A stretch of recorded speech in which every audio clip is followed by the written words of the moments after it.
वसई विरारचे माजी मनपा आयुक्त अनिल कुमार पाटील यांच्या विरोधात ईडी सुप्रीम कोर्टात गेलेली आहे। अनिल पवार यांची अटक मुंबई हायकोर्टाने बेकायदेशीर ठरवलेली होती।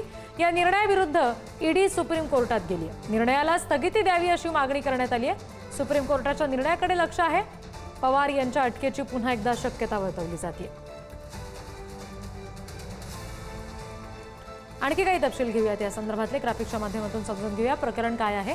नालासोपाऱ्यामधील 41 अनधिकृत इमारती प्रकरणामध्ये ईडीकडून गुन्हा दाखल झाला। वसई विरारमध्ये बांधकामांना परवानगीसाठी दर चौरस फुटांमागे लाच घेतल्याचं तपासातून समोर आलं।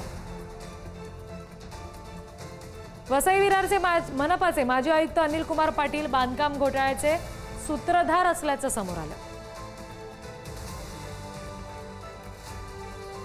13 ऑगस्ट 2025 ला अनिल कुमार पवार यांना ईडीनं अटक केली। निलंबित नगर रचना उपसंचालक YS रेड्डी आणि 2 भूमाफियांना सुद्धा यामध्ये अटक करण्यात आली।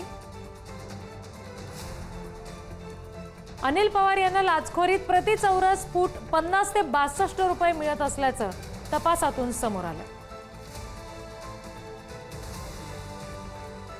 अनिल पवार यांनी बेकायदेशीररित्या 169 कोटींची संपत्ती जमवल्याचे पुरावे ईडीकडे आहेत।